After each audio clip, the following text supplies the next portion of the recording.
Access to English. Getting On by Michael Coles and Basil Lord. New edition published 1984 by Oxford University Press. Copyright Oxford University Press, 1975 and 1984. Chapter 1. New Year's Resolutions. In this book we're going to read some more adventures of Arthur Newton. Arthur works in a library in Middleford, a town in southern England. He lives in Diggs at 21 Gladstone Avenue, Middleford. His landlady, Mrs. Harrison, is a widow. She has lost her husband. He died 5 years ago. Arthur's parents are still alive. They live in a small village called Applefield. Arthur's father is the village doctor. Jennifer, Arthur's 17-year-old sister, still goes to school and lives at home with her parents. We're also going to read about Mary Stevens and Bruce Fanshawe. Mary also works at Middleford Library, and Bruce sells second-hand cars at the Middleford Used Car Mart. Recently, Arthur bought a car from Bruce. Mary and Bruce often go out together, and this does not please Arthur. Bruce is tall, good-looking, and has a big moustache. He wears expensive clothes and has a gold wristwatch. Arthur does not like Bruce for several reasons, and the most important reason is that Arthur is in love with Mary himself. But of course he has not told her about it. There's another girl called Sheila Lawton.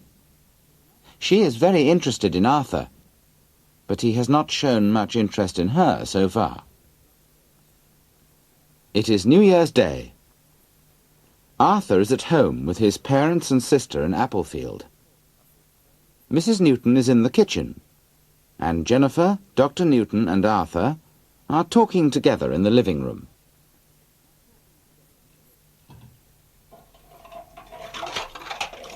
Have you made any New Year's resolutions yet, Arthur? He made lots of them last year and he didn't keep one of them. What about you, Jennifer? You promised not to be rude to me anymore. Shut up, Arthur. See what I mean, Dad? Why don't you give up smoking, Arthur? Have you seen the latest report on smoking and lung cancer? Well, as a matter of fact, I've already decided to give it up. I haven't had a cigarette since last night, actually. You've been too lazy to go out and get any, that's why. What other resolutions have you made? Mind your own business. Well, I've made one or two myself, if anybody's interested. Oh, yes? Yes, I've decided to grow more vegetables in the garden. They grow very well here. Fresh vegetables are very good for you. You get a lot of vitamins from them. And what's more, I'll save money and the exercise will do me good. Don't expect Arthur to help you. He's much too lazy. Well, I don't even live here. I only come home for the occasional weekend. Why don't you help in the garden for a change? By the way, what's happened to Mary? You haven't mentioned her once this holiday. Is she still going out with Bruce Fanshawe? I don't know. She may be. Not that young man in the car accident a few months ago? Yes, that's right. I didn't think much of him. I don't like him either. I'm sure you don't. Anyway, there's always Sheila. Oh. She likes you, you know. Oh, really? Now, where are you going? What are you putting your coat on for? I'm just going across the road to get some cigarettes.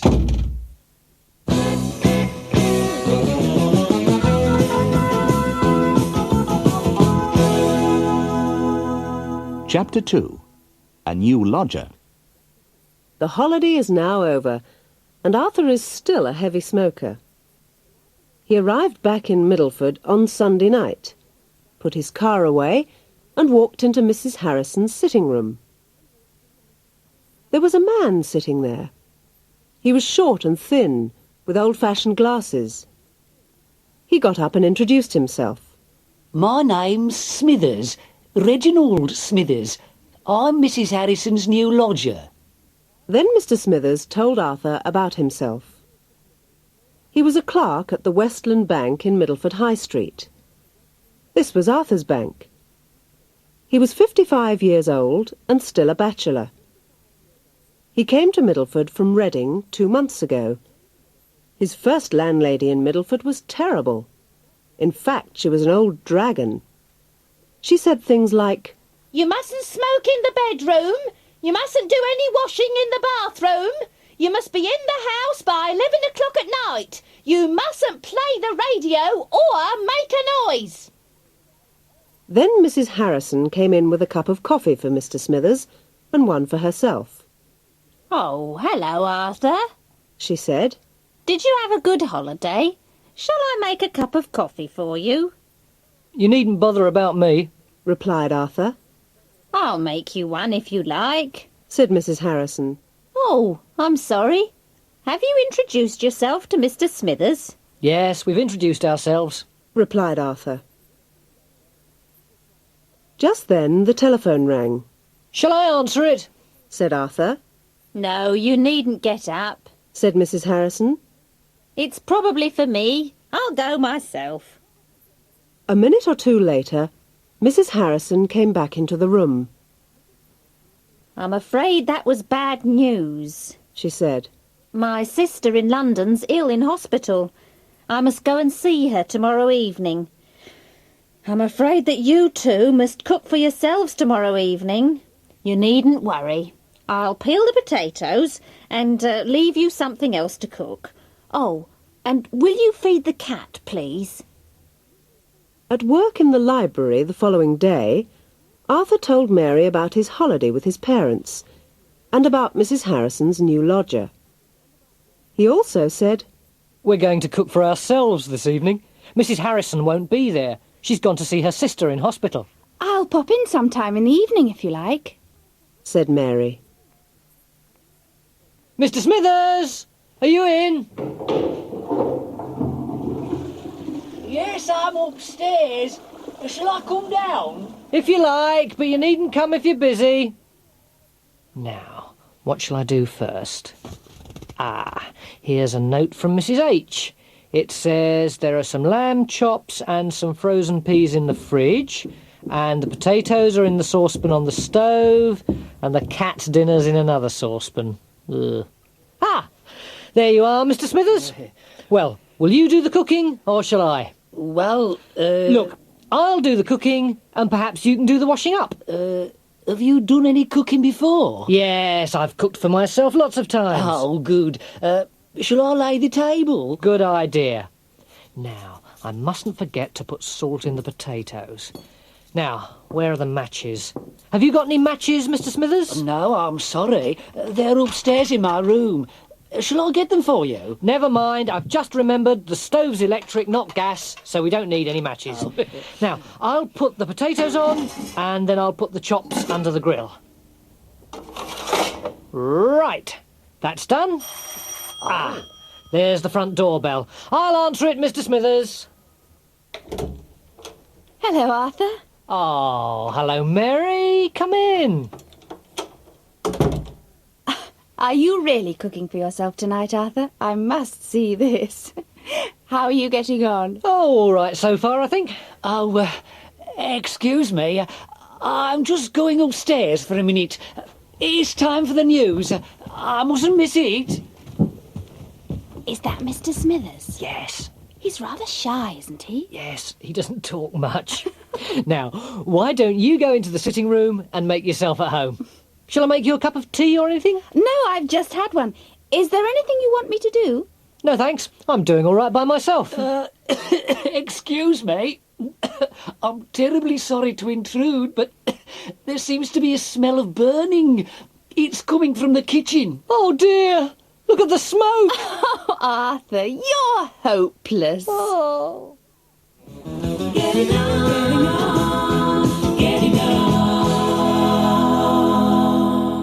Chapter 3. Money Problems. The chops were completely ruined, so Mr. Smithers and Arthur had to go out for their dinner. Arthur had to pay because he was responsible for the accident. Arthur was now completely broke again. He is very bad with money and never seems to have enough. This time he had less than usual, and it was a long time till payday. He spent a lot during the Christmas holidays. He bought presents for all his family and for Mrs. Harrison and Mary. He also had to buy a new battery and a new exhaust for his car. January the 16th is the 75th anniversary of the opening of Middleford Library, so this year they are having a party to celebrate the occasion. Arthur is not looking forward to it very much, as Mary is bringing Bruce. Unlike Arthur, Bruce always seems to be well off, so Arthur has two reasons to be jealous of him. Arthur isn't taking anybody to the party himself. Arthur has only one suit, and he wears it to work every day. It's beginning to look rather shabby. Everybody else is buying something new to wear for the occasion. Another thing is, Arthur can't dance very well. At parties, everybody else dances, while Arthur just sits and looks miserable. Mr. Steele, the chief librarian, is coming to the party with his wife. Arthur does not like him very much either. It is quite enough to see Mr. Steele at work. He does not want to spend the whole evening under Mr. Steele's eye. He would like to be somewhere else. On the Thursday before the party, during his lunch hour, Arthur is walking along the high street with Mary. Steele was going to let us out on time for our lunch, did you? Neither did I, and I'm starving. I know. Oh, just a minute, Arthur. I want to look at these dresses. Which one do you like? Do you mean those over there? No, these here. I don't know, really. They're a bit expensive, aren't they? Yes, but I like them. There's nothing good anywhere else.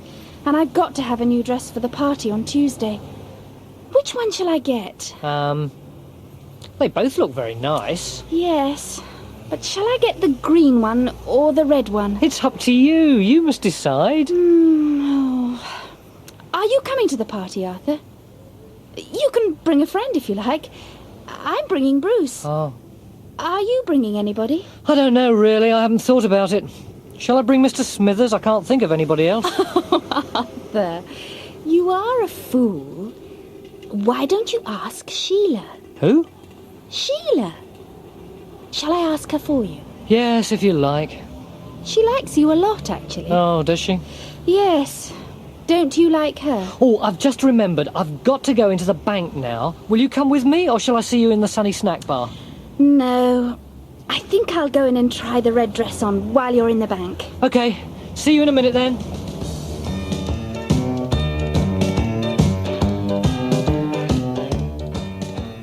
Hello, Mr. Smithers. Oh, hello, Arthur.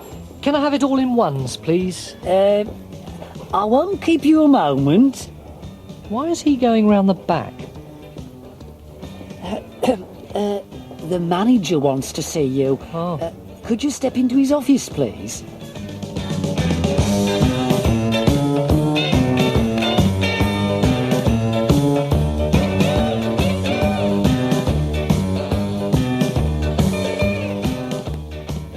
Chapter 4. No Money and No Go. Charles Dickens was a famous English novelist of the late 19th century. He created a character called Mr. Micawber. Mr. Micawber got into a lot of trouble because he spent more than he earned and had to go to prison because of it. But he realized his problem and gave people this piece of advice. Annual income £20, annual expenditure £19, 19 shillings and sixpence, result happiness. Annual income £20, annual expenditure £20 and sixpence, result misery. This, of course, means that you mustn't spend more than you earn. Arthur did not follow this advice. He had to see the bank manager because there was not only no money in his account, but he was also overdrawn. There was less than nothing in it. Arthur did not have to go to prison, of course, but all the same the manager was not very pleased. He let Arthur have another £50, but Arthur had to promise to keep his account in credit in future. So the following weekend, Arthur had to stay at home. If you stay at home, you don't have to spend any money. He spent the whole time in the company of Mrs. Harrison and Mr. Smithers. He had to give the greater part of his £50 to Mrs. Harrison. He also stayed in on Monday evening, but on Tuesday he went to the party. Mrs. Harrison pressed his only suit for him. "You'll have to buy another one soon," she said. I'll have to have some money first, replied Arthur. At the party, everybody seemed very cheerful. Mary was wearing her new dress, and she looked very beautiful. But she was with Bruce, and as you know, Arthur didn't like Bruce. Hello, Arthur. How's the car? Well, I've had to buy 5 new tyres, a new battery and a new exhaust. Yes, it still goes, just. And I haven't had to replace the engine, yet. You got a bargain there. This is a nice party, isn't it? Yes, I suppose so. Oh, you mustn't look so sad, Arthur. What's the matter? Anyway, I'm so glad you asked Mary to invite me. That's all right. I'm glad you're here. Get Sheila a drink, Arthur.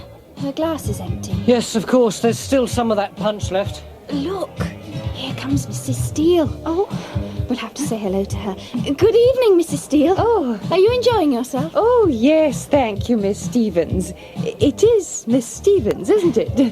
Have you seen my husband? Yes, he's just coming in now. Good evening, everybody. Now, you won't have to listen to a long speech from me, but I must tell you a couple of things. First of all, I want to thank you all for your hard work and cooperation over the past year.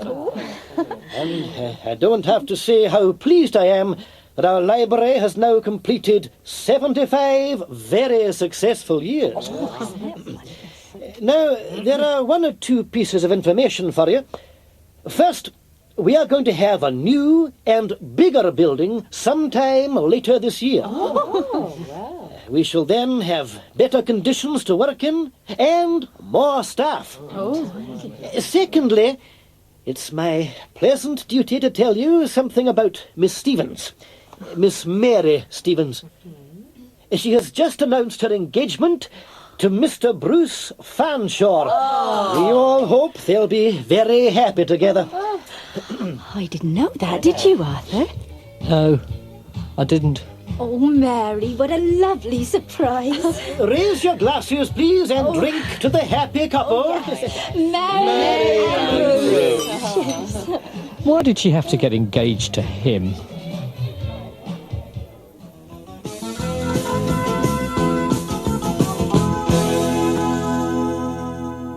Chapter 5. Problems of the Heart. The news was a surprise to everybody at the party. The only person who wasn't pleased about it was Arthur, of course. Everybody admired the ring that Bruce gave Mary. It was a large diamond in a platinum setting, the kind you don't often see these days. Arthur was one of the few people who did not congratulate Bruce. Bruce and Mary left quite early, and by 10 o'clock the only people who were left were Sheila, Arthur, and Mr. and Mrs. Steele. Mrs. Steele asked Arthur to help her collect all the dirty glasses and plates. Sheila then helped Mrs. Steele to do the washing up, but first she ate a few of the sandwiches that were left. She offered some to Arthur, but he was not hungry. Arthur helped Mr. Steele to move the chairs and tables. They were all working very hard, and Mr. Steele was surprised to see Arthur so busy. Normally, Arthur is a young man who doesn't like hard work, or at least that is what Mr. Steele thinks.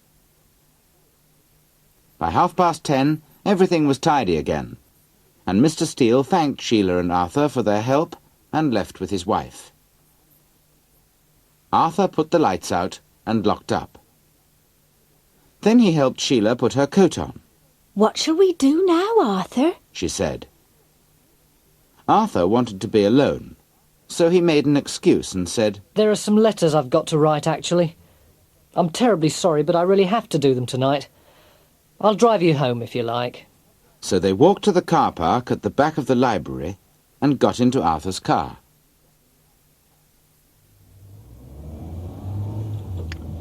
Now, where do you live, Sheila? I've forgotten. It's quite near you, actually. It's just off the road that goes to the football ground. I'll tell you when we get there. Is it near those new blocks of flats they're building? Yes, that's right. It's just past them on the right. I'm looking forward to Mary's wedding, aren't you? Not particularly. Well, what's the matter? You aren't very cheerful this evening. Didn't you enjoy the party? I thought it was fun. It was all right, I suppose. I didn't know about Bruce and Mary before. Their engagement, I mean. Did you see her ring? No, I didn't look. Oh, it was one of the nicest rings I've ever seen. A lovely big diamond. Does Bruce make a lot of money, do you think? Probably.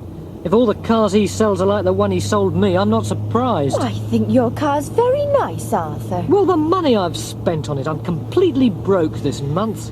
I had to see the bank manager the other day. Well, money isn't everything.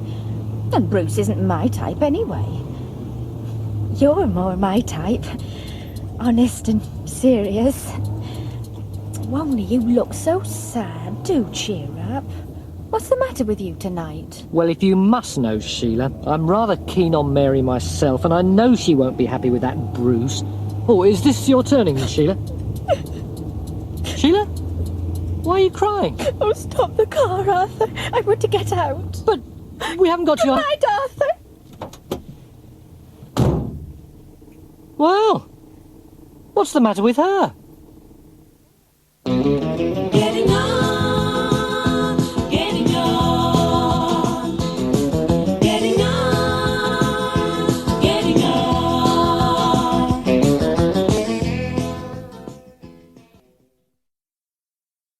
Chapter 6. A nasty experience for Mr. Smithers. Arthur did not feel like going home, and of course he didn't really have any letters to write. After he had taken Sheila home, he drove back into the centre of Middleford and wandered about on foot for a while, along the street where all the best shops were. The things he looked at in the windows were much too expensive for him to buy. Hi-fi sets, cameras, tape recorders and watches. He stopped at a photographer's shop and looked at the wedding photographs in the window.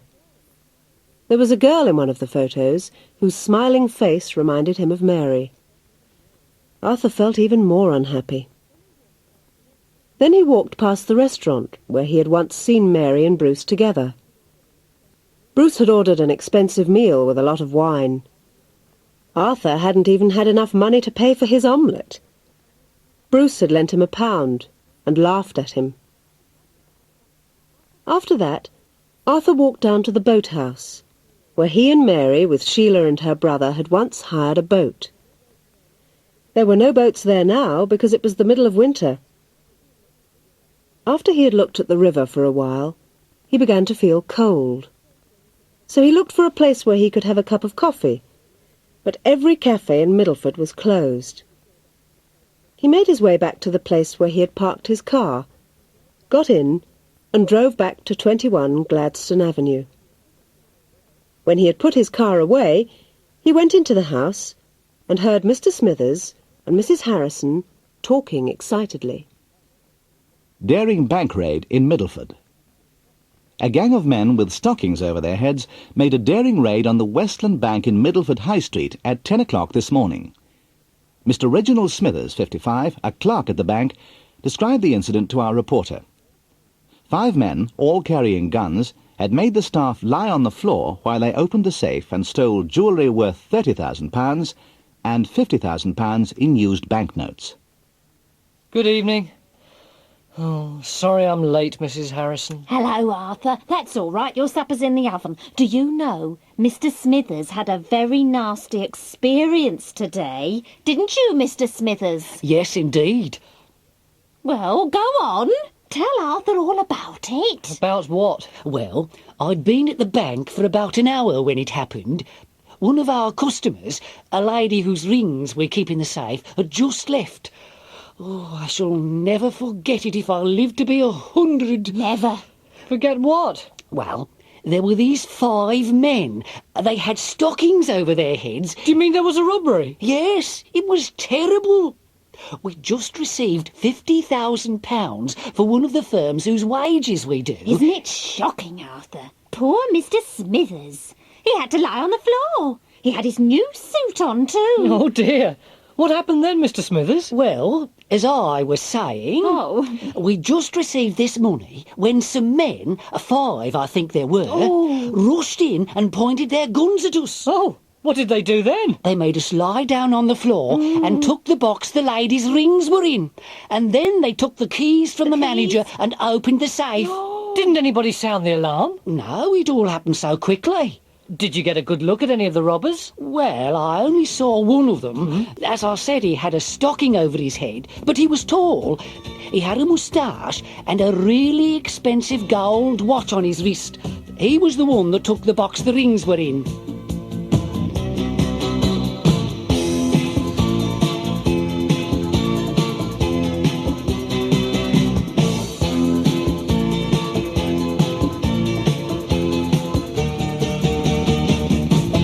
Chapter 7. Invitation to a Dance. Everybody discussed the robbery at the bank for 2 or 3 days. But after a few weeks, it was more or less forgotten, except that Arthur did not forget Mr. Smithers' description of one of the bank robbers. The winter is a time when a lot of books are borrowed from a library, and so in the last few weeks of January, Arthur was kept very busy. A record number of books were taken out in the first week of February, and the staff of Middleford Library did a lot of overtime. At the beginning of February, the weather suddenly got very cold. The temperature dropped to 10 degrees below zero, and snow fell every day. Conditions at 21 Gladstone Avenue were pretty miserable. Mrs. Harrison had arranged for central heating to be installed, but it had not yet been put in. Arthur's room was heated by a gas fire, which had to be fed with coins every couple of hours or so. One Friday night, Arthur came home at 8:30. The pipes were frozen, and he had no 50p pieces for the gas meter. This is the last straw, he thought. I'm going home. He telephoned his parents, wrote a note for Mrs. Harrison, got in his car, and started off for Applefield. He arrived home at about midnight and went straight to bed. In the morning he was woken up by his mother with a nice hot cup of tea, and then he went downstairs for a late breakfast in front of a blazing fire.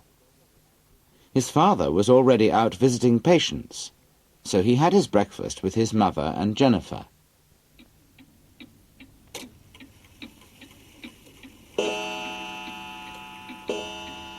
Oh, there you are, dear. I'll just go and get your breakfast from the kitchen. Oh, thanks. I see your car hasn't been cleaned for ages, Arthur. What's the point in weather like this when the roads are covered in snow? Here's your bacon and eggs, dear. Oh, by the way, this letter came for you about a fortnight ago. It was put into the hall table drawer accidentally. A Wallingford postmark. Who's this from, I wonder? Why don't you open it and see?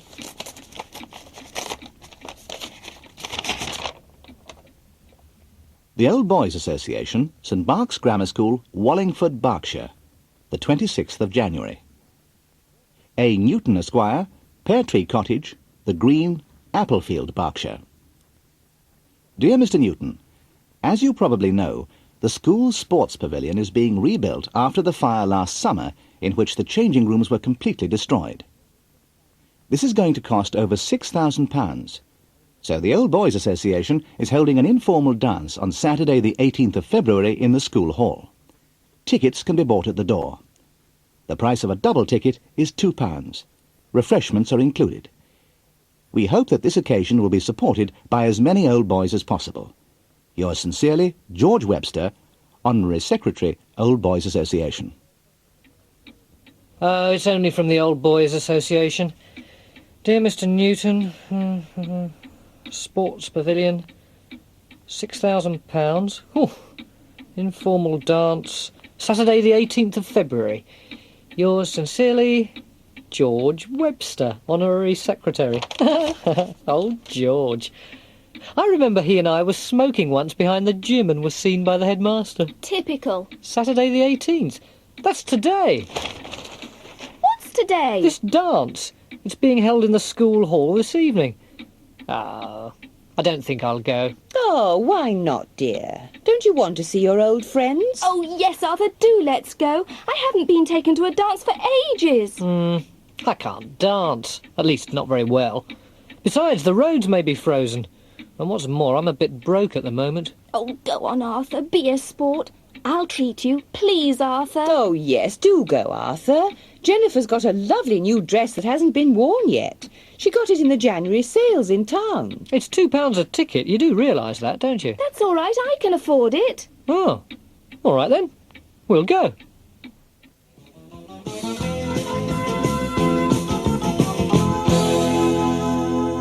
Chapter 8. Old School Friends. After breakfast, Mrs. Newton said to Arthur, You really ought to tidy your room. I should have cleaned it weeks ago, but it's been impossible because of all your things all over the place. So Arthur went upstairs and began to sort out all his belongings. There were a lot of things that ought to have been thrown out ages ago. Among the things he found were some old school reports from St. Mark's Grammar School, where he was educated. They had been put into the drawer years ago, and hadn't been taken out for ages. Arthur looked through these and thought about some of the boys and masters he used to know. Most of the boys had done much better than he had.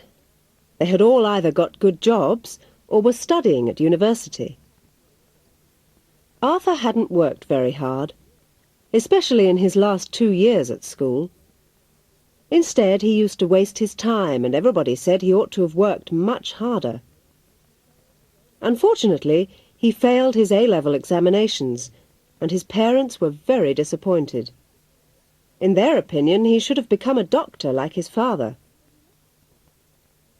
When he left school, he found it very difficult to get a decent job. First of all, he became a clerk in an insurance company. This was a very boring job. He used to sit at a desk all day and copy figures from one piece of paper to another. He then got his job in the library. But I don't really like it there, he thought. I oughtn't to stay there all my life. I should try and study again and get something good like some of the boys I shall see at the dance tonight. Now I ought to get on and tidy my room, I suppose.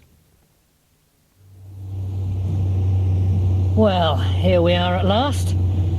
Now, where ought I to park, I wonder? Look, there's a notice over there. OK, that'll do.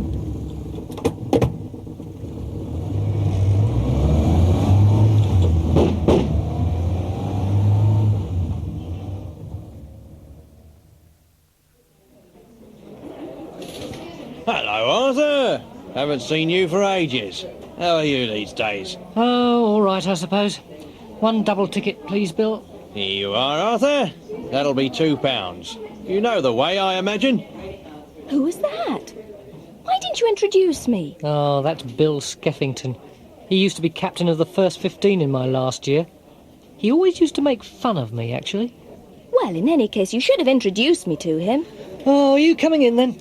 Hang on a minute. I'm just going to the ladies. My hair's in a bit of a mess.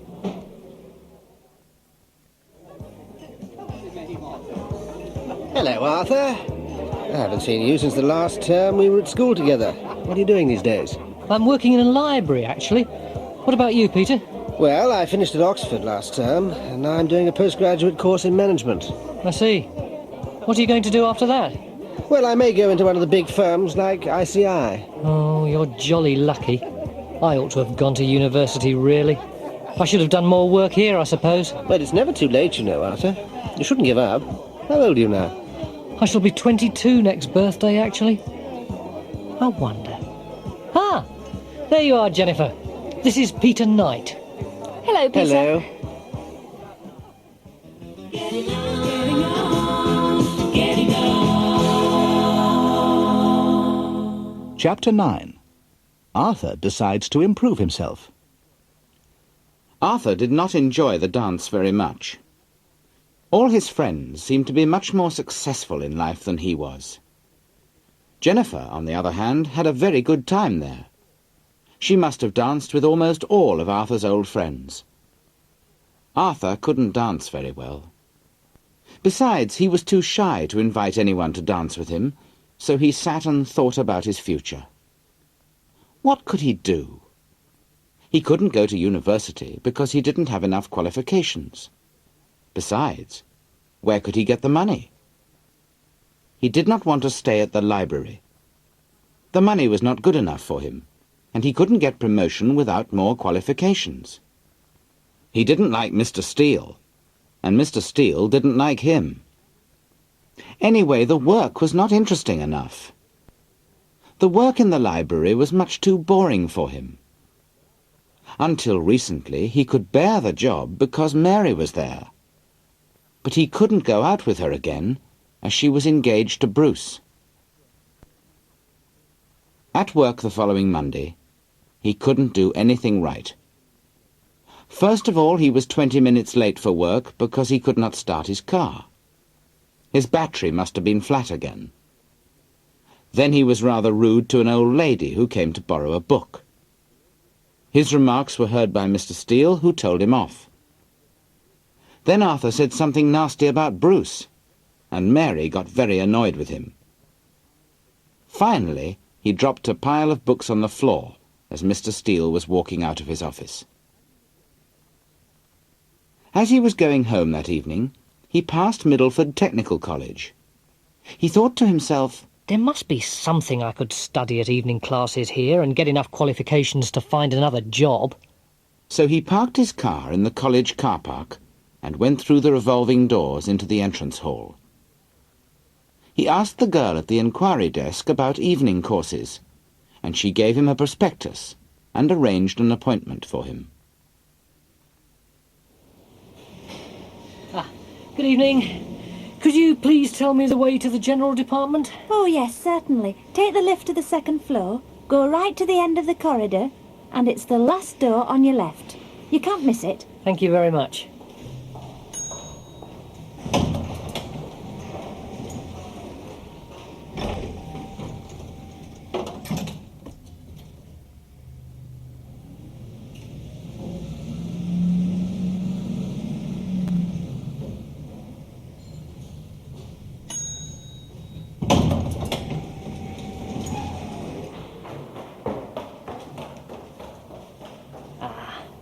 This must be it.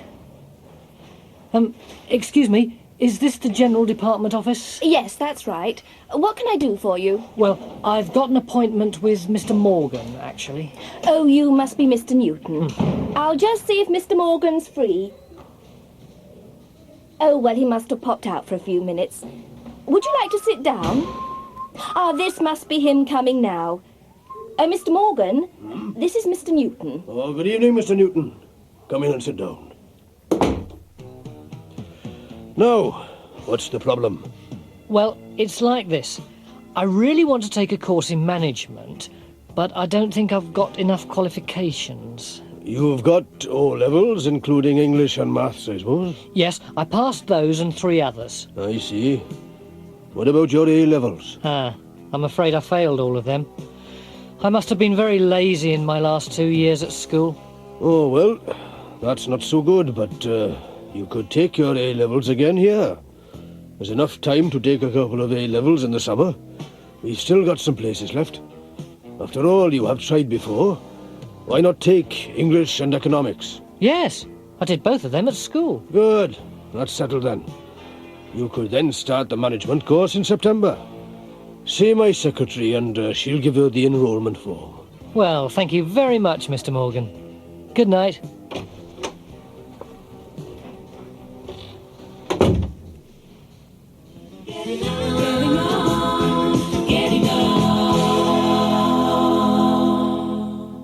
Chapter 10. Evening Classes. The following Tuesday, Arthur went for his first evening class in A-level English. Mr. Morgan's secretary had said that he should buy a copy of Shakespeare's Julius Caesar, Chaucer's Prologue to the Canterbury Tales, and Dickens' A Tale of Two Cities. Arthur had read Julius Caesar, but he had not read the other two. His lecturer, Mr. Greenslade, told him that the classes in English were once a week on Tuesdays, and the economics classes were on Thursdays. At 8 there was a quarter of an hour's break, and they all went for a drink in the college canteen. Arthur was very surprised to find Mary and Sheila sitting in the canteen. Neither of the two girls had told him that they were attending evening classes. He asked the girls if they would like another cup of coffee. Mary said that she didn't want anything, but Sheila said she would have another cup of coffee and a cream doughnut. Arthur went and got them and came back to their table. Sheila told him that she was on a Keep Fit course, and Mary said she was studying cookery. Arthur wanted to know whether her course was interesting. Mary said that she had to learn to cook now because she was getting married soon. Sheila said she was trying to lose weight. Arthur wondered whether she was serious when he saw her eating the cream doughnut, but he didn't say anything. Neither of the girls was looking very happy, and Arthur wondered why. His last meeting with Sheila had been a little bit embarrassing, so he was not surprised about that. But Mary had just got engaged, and yet she was looking miserable. So he asked them if they wanted to meet him at the college entrance hall and have a drink with him after the class. What do you want to drink, then? I'll have a tomato juice, please. Yes, I'll have one too. Any Worcester sauce? Yes, please. What did he say? He wants to know if you want any Worcester sauce in your tomato juice. No, thanks. There are a lot of people waiting to be served. I'll try to be as quick as possible. Well, how's Bruce, then? Oh, we've just had a bit of a row, actually. Oh, really? Nothing serious, I hope. Well, I don't know whether I've told you this before, but Mum and Dad don't like him very much. Dad said that he wasn't a very nice type of man. Oh, dear. That isn't going to help much, is it? No. And he told me he was working late the other night when we should have gone to the cinema. Wasn't he working late then? Well, I used to think he always told me the truth, but now I'm not so sure. I really can't be sure whether he was working late or not, but somebody told me that they saw his car parked outside the station hotel. And that's another thing. We both said we were going to save as much money as possible to buy a house. And what's he doing? He's spending it like water. Oh, I expect it'll be all right later on. I thought you looked a bit miserable this evening, and I wondered whether there was anything the matter between you two. Oh, and there's something else. He gets angry for no reason at all. The other day, for example, I told him that my engagement ring was a little too large and that I'd taken it to the jeweller's to be altered, and he was absolutely furious. I don't know why. Oh, yes, I noticed you hadn't got it on. I was going to ask you if you'd lost it or anything. Anyway, he was very sweet afterwards.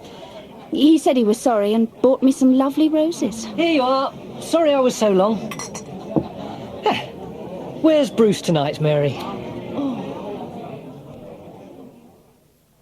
Getting on, getting on, getting on, getting on.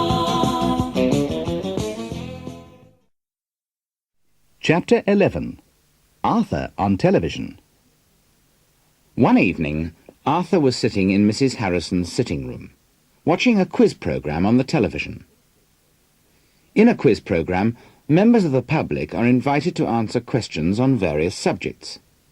In this particular programme, the quizmaster asks 3 questions. If the contestants answer the 3 questions correctly, then the contestant chooses a number between 1 and 10. For each number, there is a different prize. Sometimes the prizes are worth a lot of money, and sometimes they are something worthless, like an empty matchbox or an old shoe. Arthur, Mrs. Harrison, and Mr. Smithers were watching a young man answer some questions. First of all, he was asked what the capital of Scotland was. This was a very easy question, of course, and the contestant answered that it was Edinburgh. Next, the quizmaster asked him where Mount Everest was, and the young man answered this question correctly too. Finally, he was asked which was heavier, a pound of lead or a pound of feathers, and again he gave the correct answer that they were both the same. Then the quizmaster asked the contestant which number he wanted. He chose number 7, saying that this was his lucky number. The quizmaster opened the envelope marked number 7 and told him that he had won the treasure chest, which contained £200. Mrs. Harrison asked Arthur why he didn't go in for one of these quizzes. Arthur thought it was a good idea, so when the address for applications for entry to the quiz was put on the screen, Arthur wrote it down on a piece of paper. Then he got out his writing pad and wrote the following letter.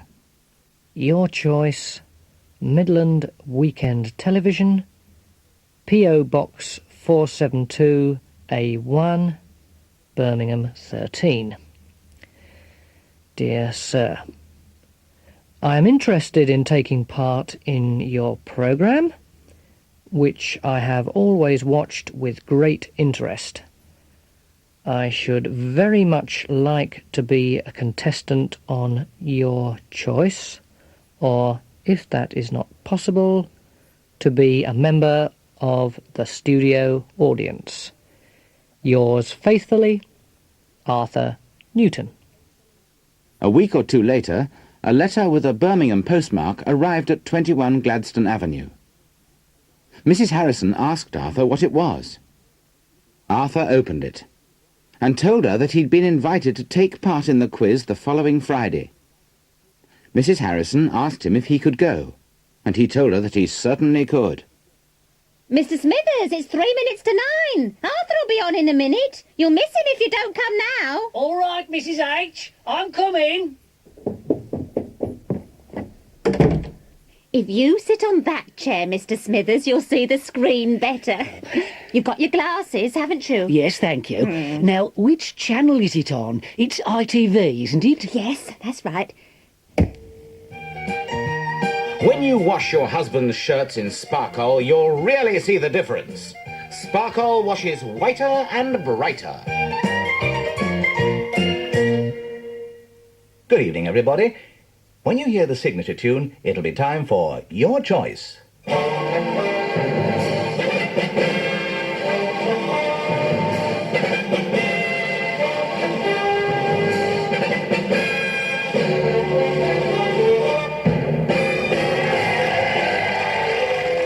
Good evening, friends. Welcome to another edition of Your Choice. Now, we've got some more wonderful contestants here tonight and some fantastic prizes. Don't forget, ladies and gentlemen, that I don't know what's in the envelopes. Now, here's Jimmy Green to tell you what the prizes are. Carry on, Jimmy. First of all, we've got this fully automatic washing machine. Then we've got a fortnight's holiday for two in sunny Spain. Then tonight's treasure chest containing £300, an old sock, a cracked plate. And tonight's star prize, this wonderful family saloon car. Oh, there are some lovely prizes, aren't there? Yes, indeed. Now, let's meet the first contestant who wants to play Your Choice. Good evening, madam. Would you like to tell us what your name is? Mrs. Jenkins? Mrs. Jenkins, if you stand a little nearer to the microphone, the viewers will hear you a little bit better. Now, your first question is, can you tell me how many days there are in March? Oh, now let me see. 30 days at September, so 31. That is the correct answer, Mrs. Jenkins.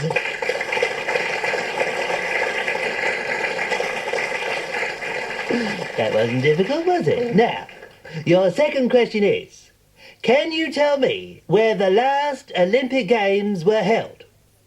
Take your time. There's no hurry. Oh dear. It was Tokyo, wasn't it?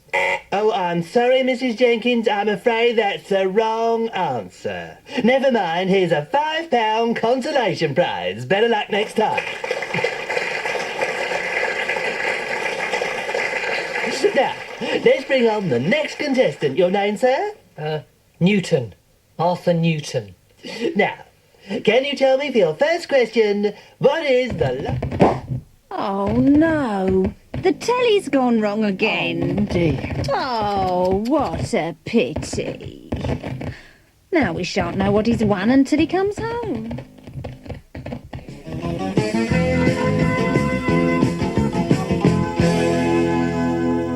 Chapter 12.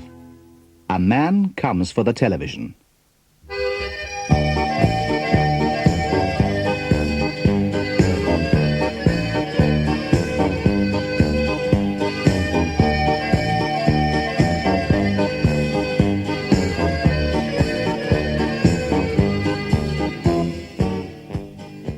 Mrs. Harrison and Mr. Smithers were very disappointed that the television had broken down just when Arthur was about to answer his questions.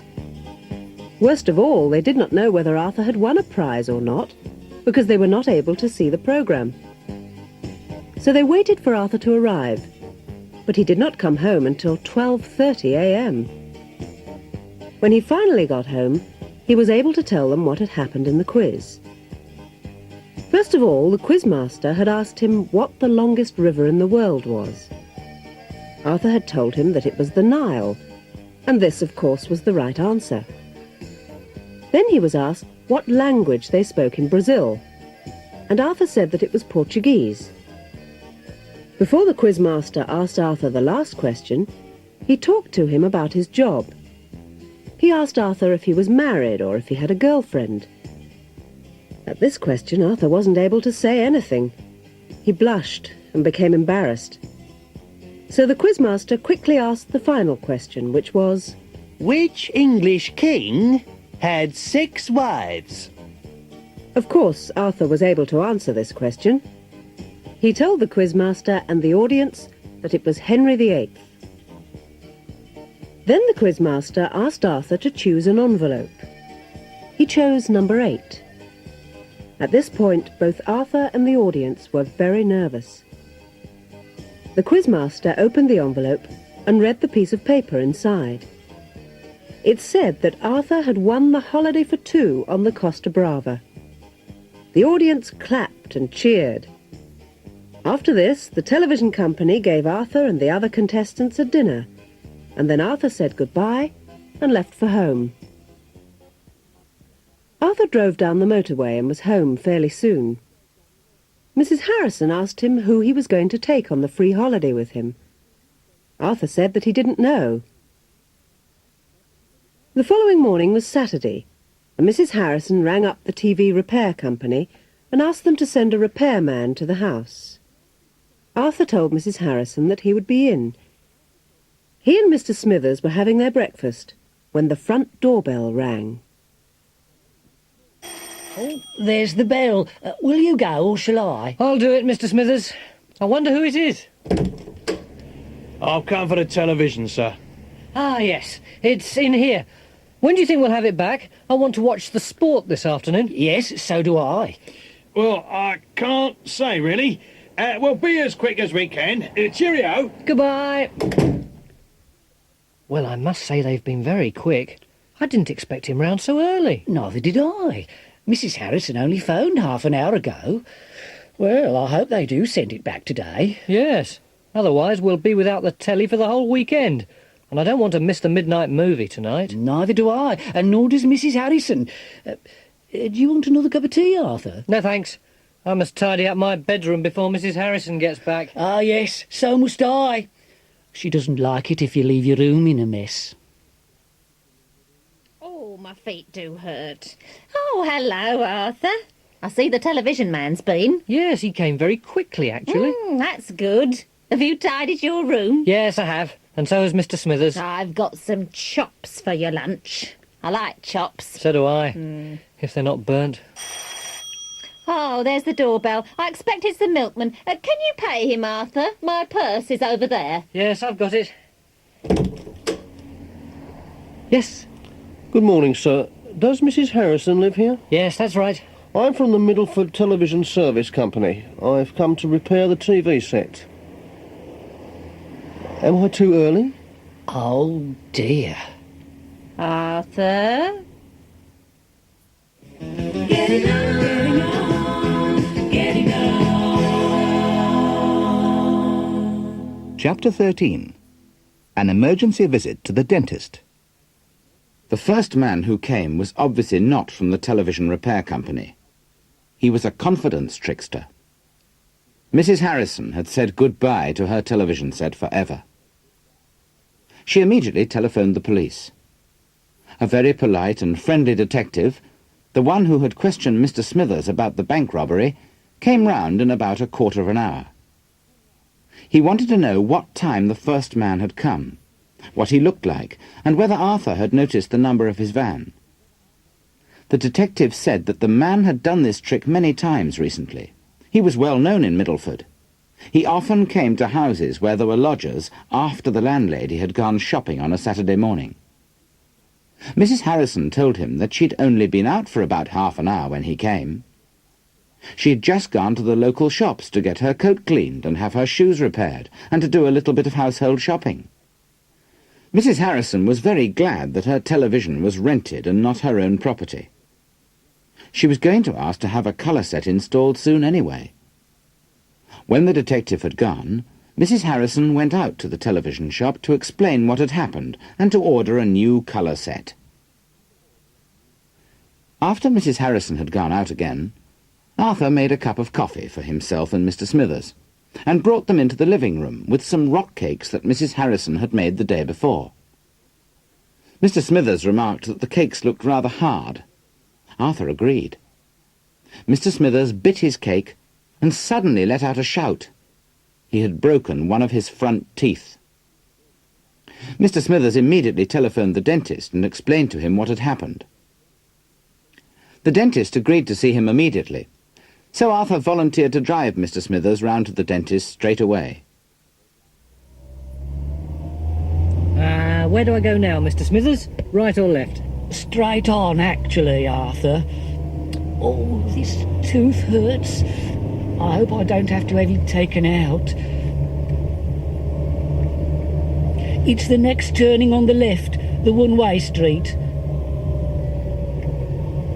Here it is, the big house on the corner. Oh, dear. I hate having my teeth done.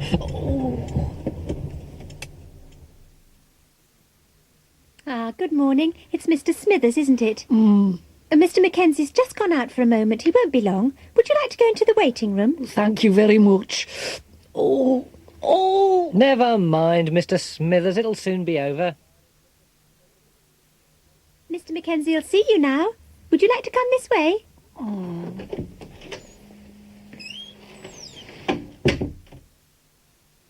Mr. Fanshawe, Mr. Mackenzie's got an emergency, so I'm afraid you'll have to wait a bit. Never mind. I'll go and sit in the waiting room. Well, if it isn't Arthur. Oh, God. I thought I recognised your car outside. Still going all right, is it? Yes, just about.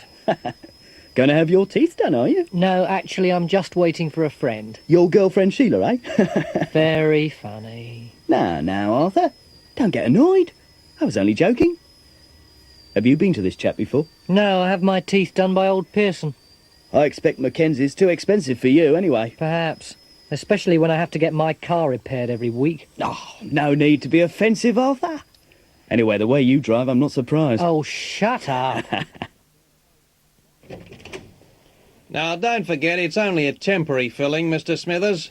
Try not to bite on it if you can. We'll get a permanent filling done next week sometime. Let's see. Susan, am I free next Saturday at all? Yes. I'll make an appointment for Mr. Smithers. Right, Mr. Fanshawe, you're next. would you go in now? Right you are. Cheerio, Arthur. Who's that, Arthur? I'm sure I've seen him somewhere before.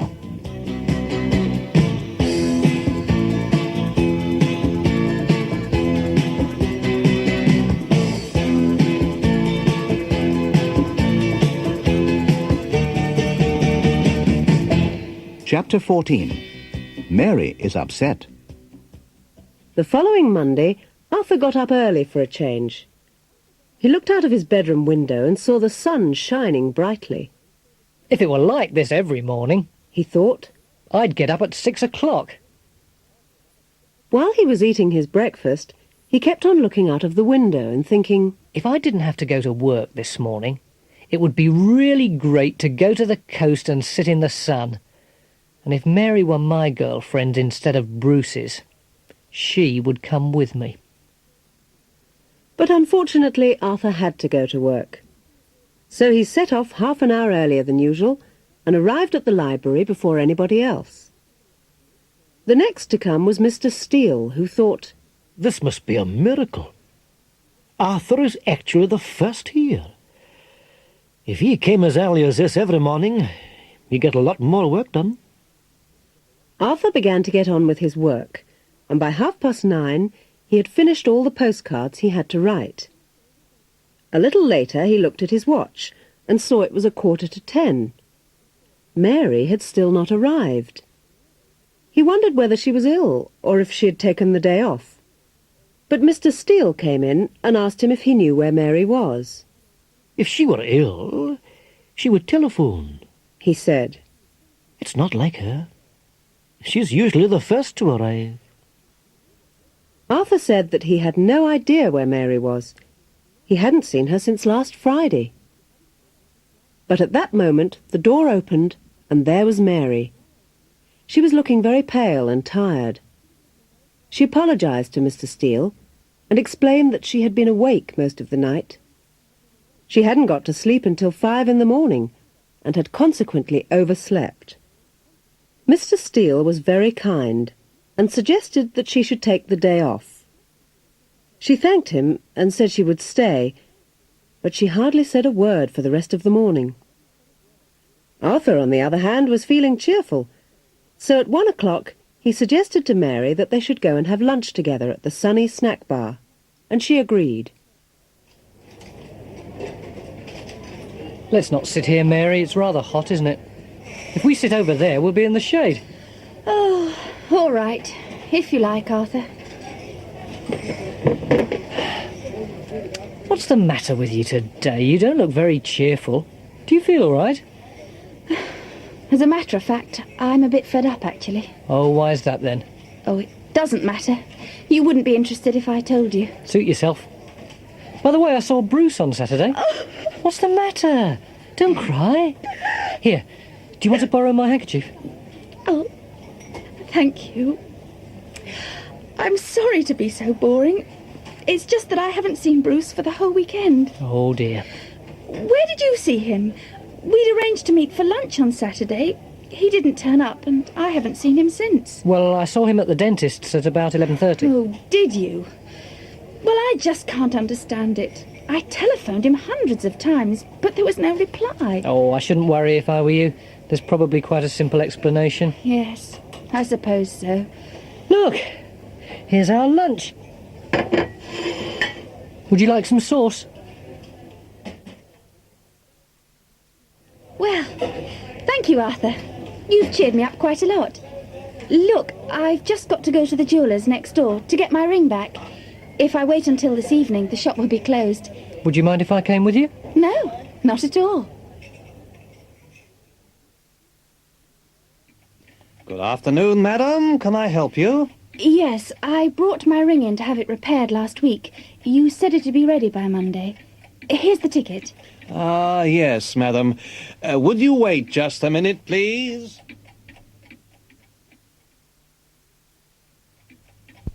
What's happening? He's a long time, isn't he? Excuse me, madam. We're police officers. Is this the ring you brought in last week? Yes, it's my engagement ring. What's this all about? Would you please come with us, madam? We'd like to ask you a few questions. Hey. And you, sir, if you please. Oh.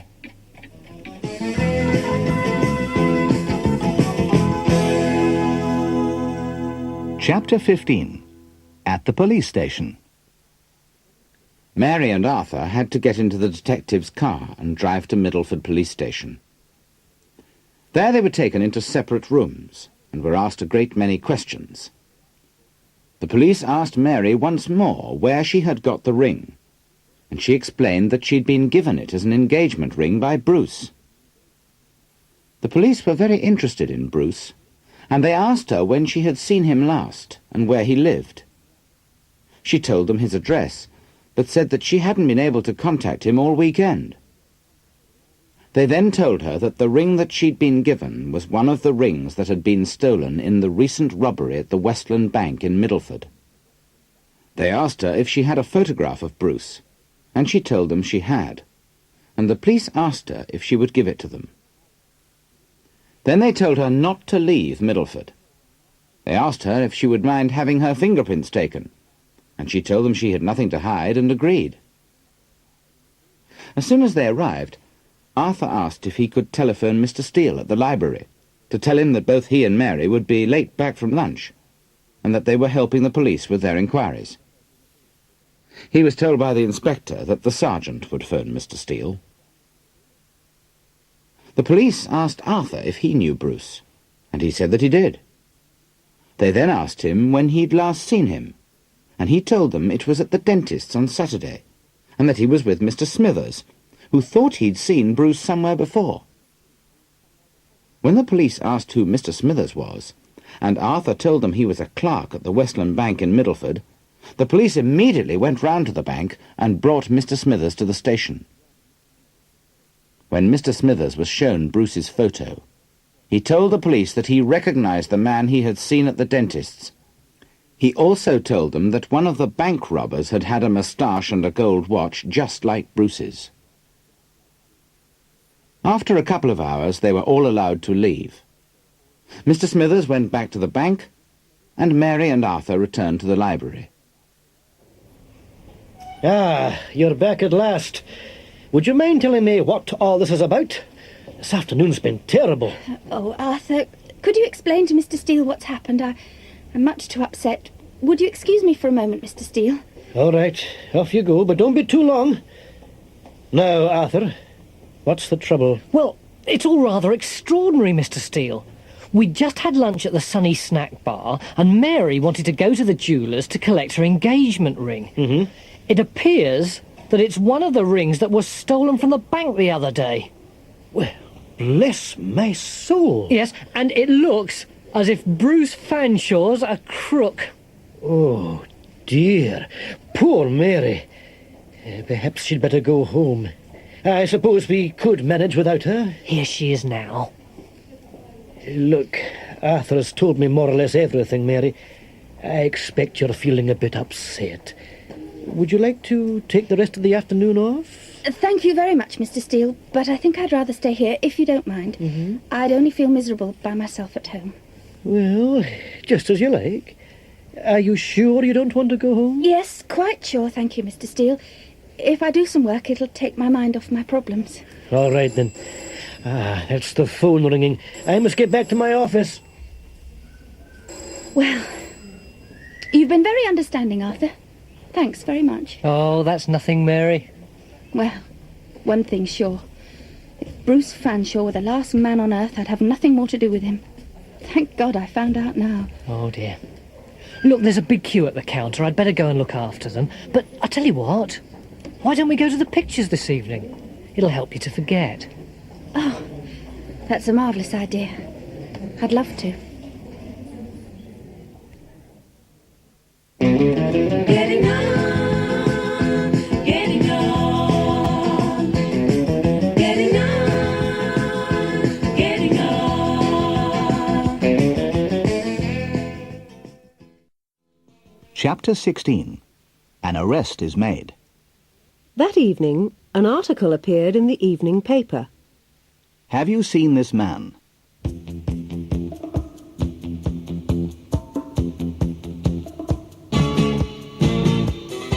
The police are anxious to interview Bruce Fanshawe, a Middleford car salesman. He's been living in Middleford for 3 years, and during the past 2 years, he's been working at the Middleford Used Car Mart. The police believe that he would be able to help them in their inquiries into the recent robbery at the Westland Bank. If anybody has seen this man, would they please contact the Middleford Police, telephone 026 307 8097, or any police station.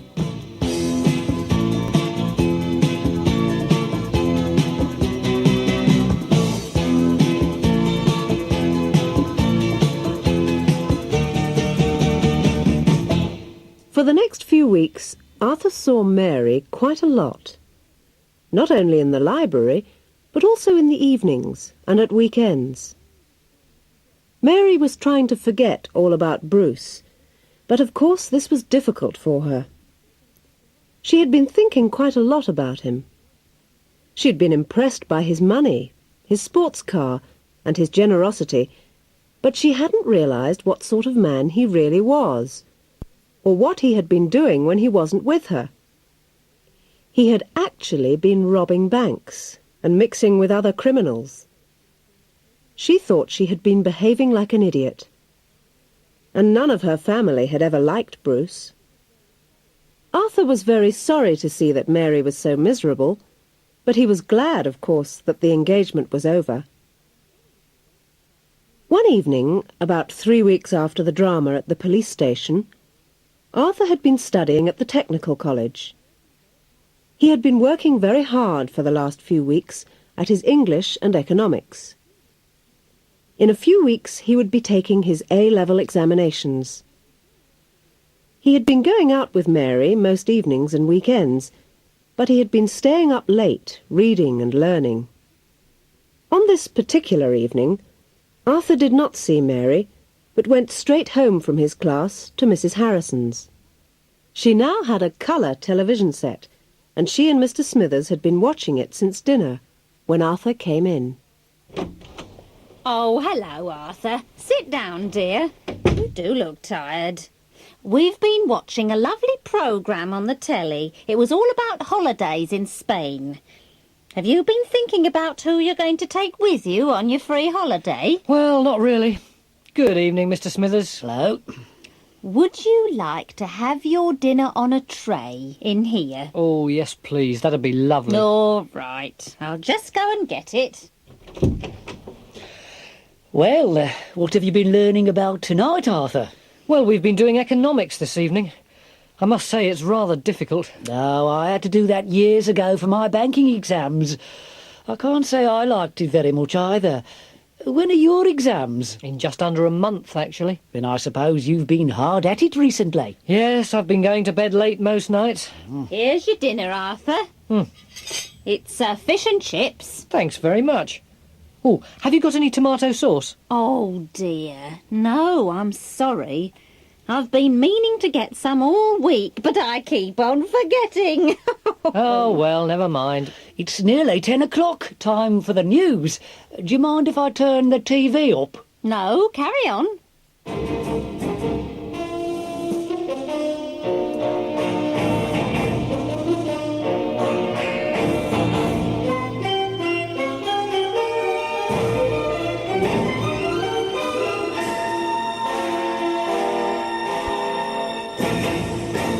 Good evening. The Prime Minister has been having talks at number 10 with union leaders about a voluntary wages policy. Here's our industrial correspondent, Peter. Are your fish and chips all right, Arthur? Not cold, are they? No, they're okay. The Middleford Bank robbery. Quiet, everybody! At 3:30 this afternoon, Bruce Fanshawe, wanted in connection with the armed robbery at the Westland Bank in Middleford, was arrested and charged while attempting to leave the country at Heathrow Airport. I say. He will appear at Uxbridge Magistrates Court tomorrow. The police have been searching for him for the last 3 weeks. It's just been announced. Well, that's it then. Well, they got him then. Yes. Poor old Bruce, eh? What a shame. Mr. Fred Williamson.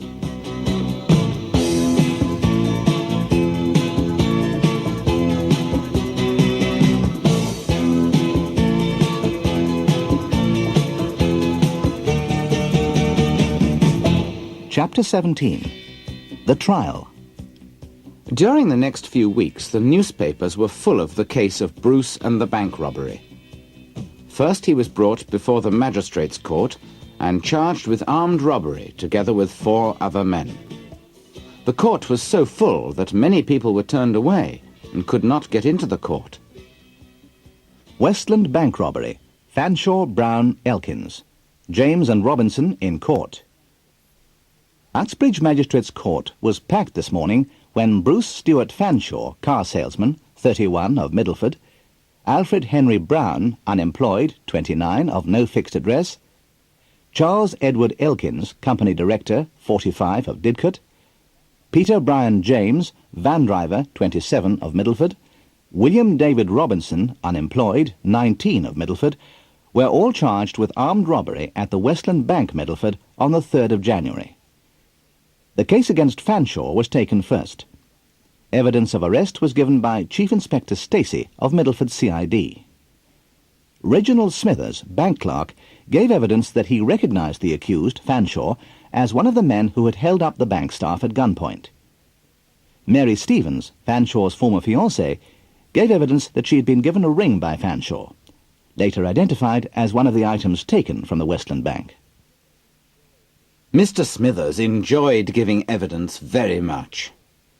But Mary was so upset that she burst into tears in the court. They both had to appear twice, first at the magistrates' court, and later at the trial before a judge and jury, at the Central Criminal Court, or the Old Bailey, as it is called, in London. At the trial, Bruce was found guilty, and sent to prison for 8 years. The Saturday after the trial was such a nice day that Arthur rang Mary up and suggested a picnic and a drive into the country. Mary said she would come, so Arthur picked her up at her house, where he met Mary's parents for the first time. They invited him to come back for supper after they had returned from the country. Oh, I must say it's been a lovely day today. I'm so glad Mary's got someone to take her out. She's been having such a terrible time lately. Yes. I'm glad that business is all over at last. I hope she'll forget all about it now. I think Arthur's such a nice young man, don't you, George? Well, he's certainly better than that Bruce Fanshawe. Oh. I hear he got 8 years. Yes, I don't suppose we'll see him again. I hope not, anyway. I agree. Oh, that must be them now. Oh. Well, I don't think much of his car. It's a real old banger.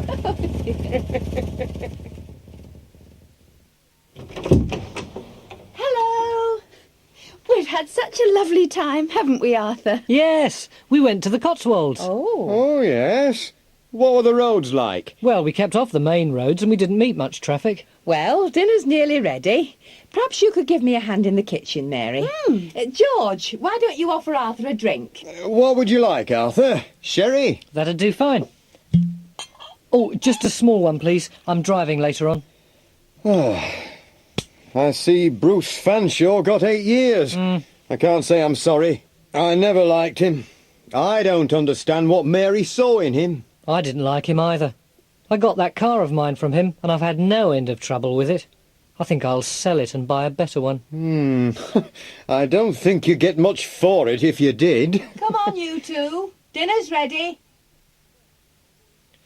Oh, well, I really must be going now. It's getting rather late. Anyway, thanks very much for a very pleasant evening. Oh, you're a welcome. very good cook, Mrs. Stevens. Thank you. I'll just see Arthur to the door.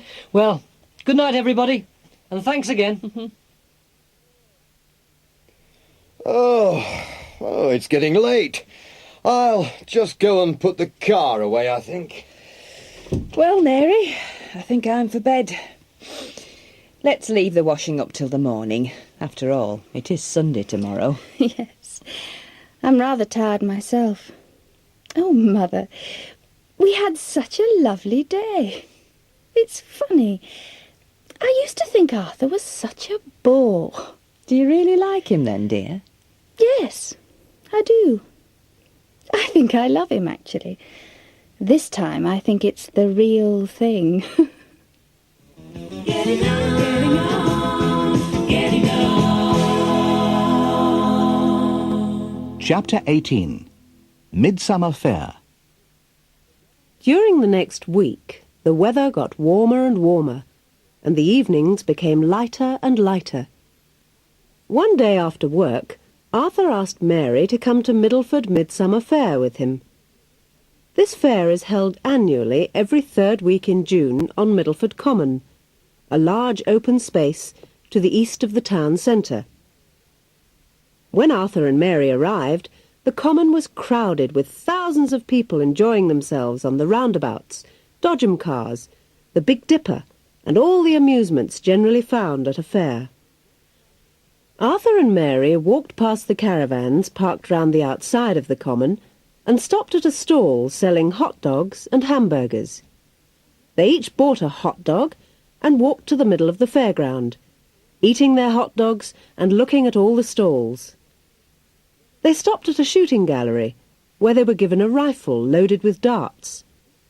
Arthur missed the target completely with all his shots, but Mary got a good score and won a prize, a rather ugly-looking vase. Then they came to the ghost train. Arthur persuaded Mary to go on this with him. So Arthur paid the money, and then they sat down together on the narrow seat. Mary pretended to be frightened by the sights and noises and held tightly onto Arthur's arm. Next to the ghost train was a brightly painted caravan with a sign outside. Have your fortune told by Madame Tanya, the original fortune teller, has told fortunes of all world-famous people, including the crowned heads of Europe. Palms red, tea leaves, crystal ball, 50 pence. Arthur tried to hurry Mary past this quickly, but she stopped and read the notice. She told Arthur she would like to go in and hear what Madame Tanya had to say. Arthur said that he thought fortune-telling was a lot of stupid nonsense, but before he could say any more, Mary had walked up the caravan steps and had gone in. She found herself in a dimly lit room in front of a table with a crystal ball. Sitting behind the table was a dark-haired lady.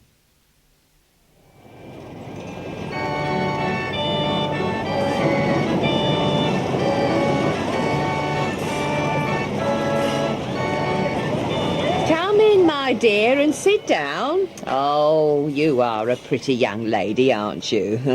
Give me your hand first, dear. Can you tell me what's going to happen to me? First, I'm going to tell you what's already happened to you. Now, let me see.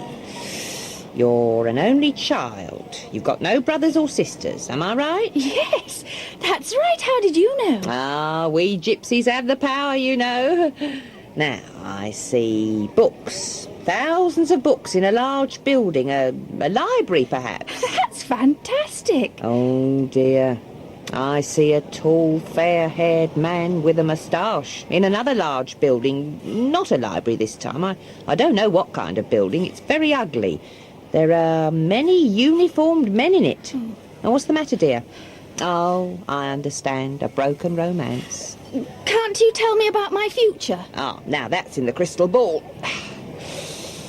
Ah, yes. You have suffered a lot, but your future is bright. I see another young man, a quiet, shy young man, but his heart is true. Yes? He loves you very much. He will ask you to marry him soon, very soon, sooner than you think. It will be difficult at first, but you will be happy. Yes? That'll be 50 pence. The ball's gone dark. I can't see any more. Thank you, dear, and the best of luck to you.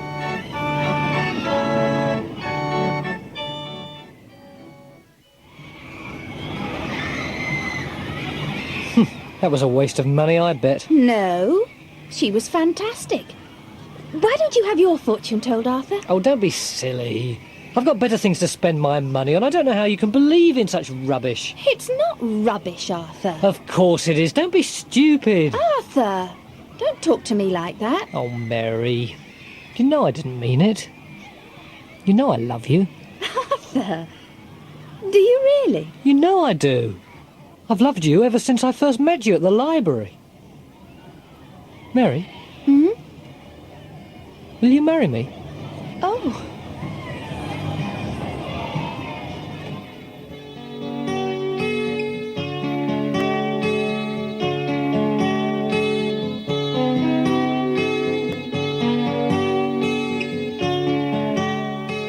Chapter 19.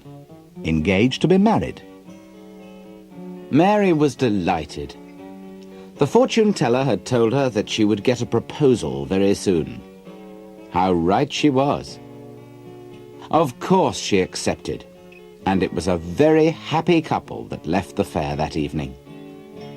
Just near the common there was an old 18th century pub with a garden outside, where they went to sit and talk about their future. What a lot of plans they had to make. Arthur had just taken his 2 A-level examinations, but would not know the results until August. When should they get married? Where would they live? Arthur was not absolutely sure what he wanted to do. He wanted to study for more qualifications and to leave the library, but everything depended upon his examination results. Mary said that whatever he did, she would like to get married soon. If Arthur wanted to study, she could earn enough to keep both of them if the worst came to the worst. Arthur said that he would like to leave Middleford, and that he could probably work and study in London if he passed his examinations. To begin with, they could look for a small, furnished flat. But first of all, they had to see Mary's parents to tell them the good news and decide on a date for the wedding. Then they had to ring Arthur's parents as well.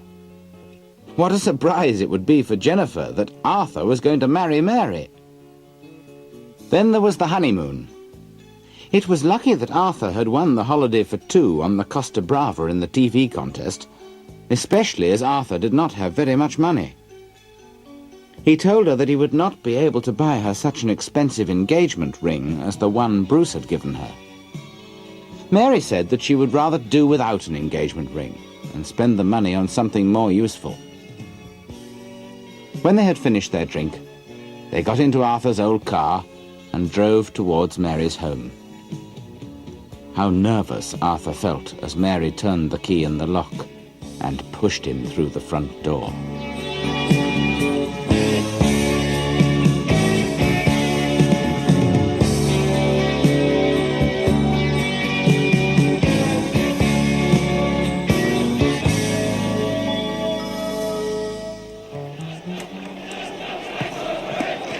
Is that you, Mary?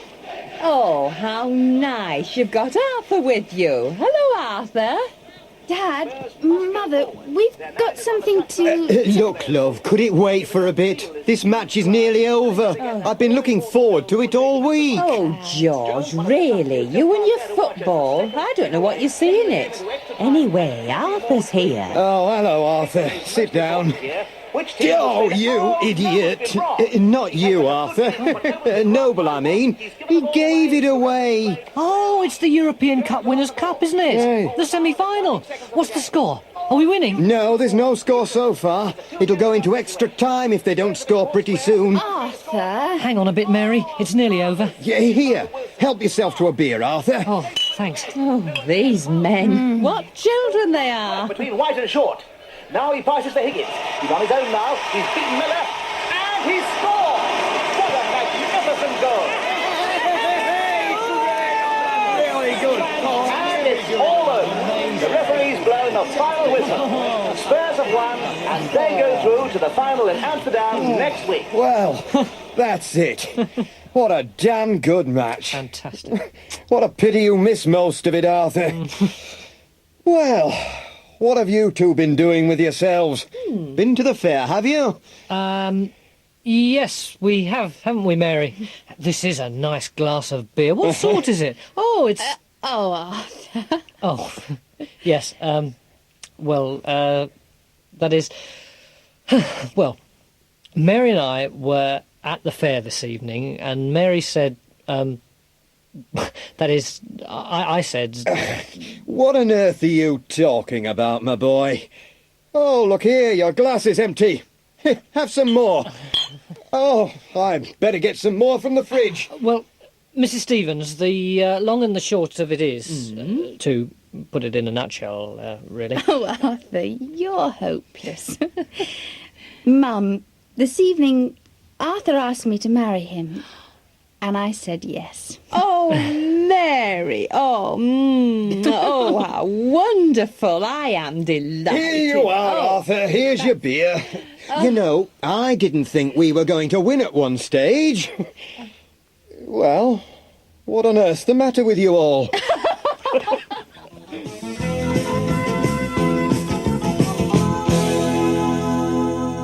Chapter 20. The Wedding. As you can imagine, the next few weeks were very busy for Mary and her parents, although Arthur didn't have much to do. As is the custom, Mary's parents sent invitations to everybody they wanted to come to the wedding. Mr. and Mrs. G. Stevens requests the pleasure of Mr. Reginald Smithers' company at the marriage of their only daughter Mary to Mr. Arthur Newton at 10 a.m. on Saturday, August the 20th at St. Mark's Church, Middleford, and afterwards at the Talbot Hotel, Middleford. RSVP 7 Laburnum Close, Middleford. Mary had to have her wedding dress made, and the bridesmaids also had to have dresses. Mary wanted Sheila and Jennifer to be her bridesmaids. Sheila accepted her invitation immediately, although Jennifer wasn't very keen on the idea at first. Mary and Arthur received many presents just before the wedding. Many people sent towels. In fact, they found they had enough towels to last them the rest of their lives. Arthur and Mary went to see the vicar of St. Mark's Church to make arrangements for the ceremony, and Mrs. Stevens had to do the same for the reception. Of course, Mr. Stevens had to pay, which made him think how lucky he was to have only one daughter. Finally, the great day arrived. At about 9:45, the guests started to arrive at the church. The men were all dressed in morning suits and grey top hats, and they wore white carnations in their buttonholes. The ladies all wore very large, amusing hats and gaily coloured dresses. Arthur's old school friend Peter was the best man, and he and Arthur arrived at the church just before 10 o'clock and waited for Mary and her father to arrive. He asked Peter nervously whether he had the ring, and Peter pretended that he had lost it.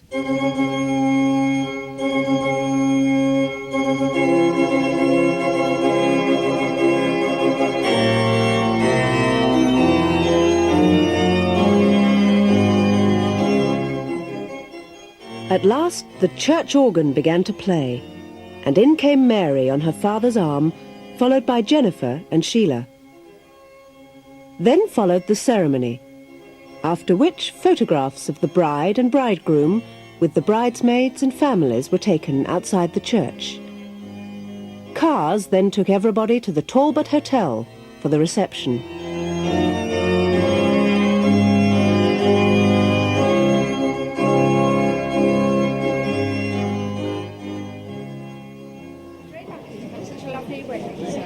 Well, though I say it myself, I think that went off fairly well. Yes, it went off splendidly.